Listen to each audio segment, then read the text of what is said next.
कहते ये जो भक्ति है ना, भक्ति एक बहुत सुंदर विषय है। हर किसी को समझ नहीं आता कि भक्ति क्या है, भक्ति किसे कहते हैं। इस मानव जीवन में भक्ति किस तरह उपयोगी होता है। हम सदैव जानते हैं कि भक्ति और पूजा पाठ शायद एक ही है, परंतु भक्ति और पूजा पाठ एक नहीं है, दोनों बहुत पृथक है, दोनों में बहुत अंतर है। कहते पूजा पाठ के लिए एक निश्चित स्थान की आवश्यकता पड़ती है, एक निर्धारित स्थान की आवश्यकता पड़ती है, एक निर्धारित समय की आवश्यकता पड़ती है, एक मुहूर्त की आवश्यकता पड़ती है। ये पूजा पाठ है। परंतु भक्ति, उसके लिए ना एक निर्धारित स्थान की आवश्यकता पड़ती है और ना एक निर्धारित समय की आवश्यकता पड़ती है। भक्ति तो भक्तों का मन का एक ऐसा भाव है, एक ऐसा महाभाव है कि जिसे जिस भी परिस्थिति में, जिस भी समय, जिस भी वेशभूषा में आप भक्ति भगवान की करें, उसी में ही भगवान संतुष्ट हो जाते हैं।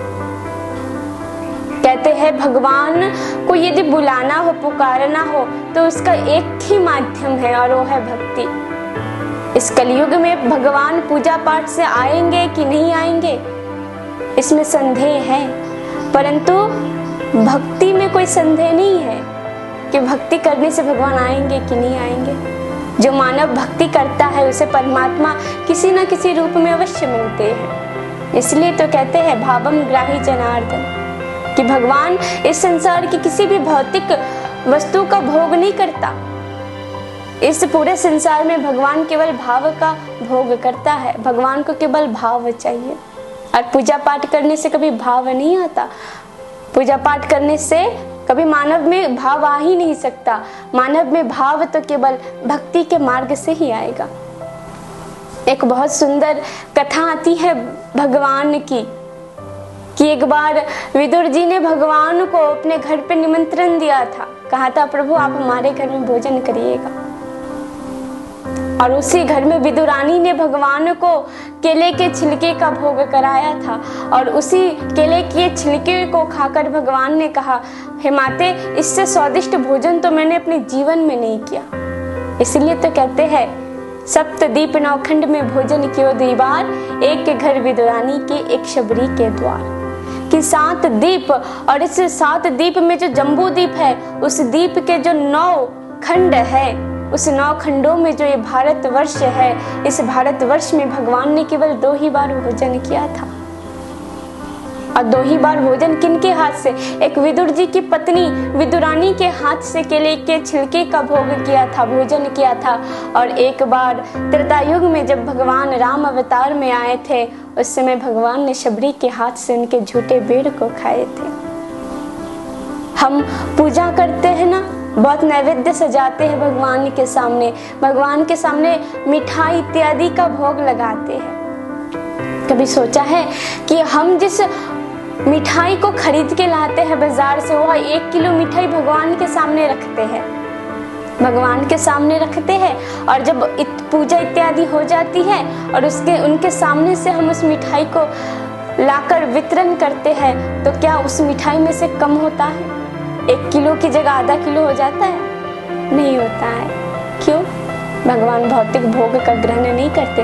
भगवान तो आध्यात्मिक की एक ऐसी चरण सीमा है, जिस चरण सीमा में केवल भक्त ही पहुंच सकता है।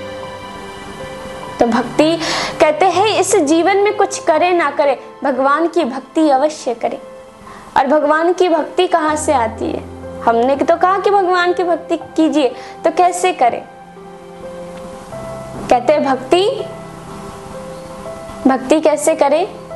एक बहुत सुंदर श्रृंखला बनाई गई है। बड़े बड़े वेदांतों ने, वेदज्ञों ने यहाँ एक श्रृंखला बनाई है कि जीवन में प्रशंसा होती है मानव की, वह प्रशंसा का निर्माण कौन करता है? उनका गुण, कि जिसका गुण है उसकी प्रशंसा तो होगी। तो कहते हैं कि प्रशंसा का जनक निर्माण कौन है? गुण, और गुण का चरित्र। कहते गुण का निर्माण चरित्र करता है, गुण का जनक चरित्र है। और चरित्र, कहते चरित्र का जनक होता है ज्ञान, और ज्ञान का जनक होता है भक्ति। कहते ज्ञान का जनक भक्ति, और भक्ति का जनक कौन है? कहते भगवान की कथाएं।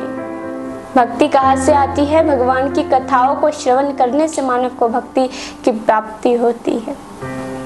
हम कहते हैं ना भाई, हमें तो कोई भक्ति नहीं होती, हमें तो भगवान से कोई आकर्षक कोई भाव ही नहीं है भगवान से। तो केवल इसका कारण यही है कि शायद हम भगवान की कथा ही नहीं सुनते।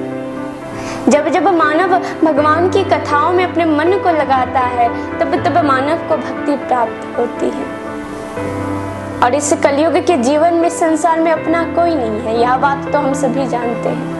इस संसार में केवल परमात्मा ही अपने होते हैं, और उस परमात्मा को पाने के लिए हर मानव को भक्ति करनी चाहिए। भगवान की लीला कथाओं का श्रवण करना चाहिए। राधे राधे। आज का वीडियो यही तक।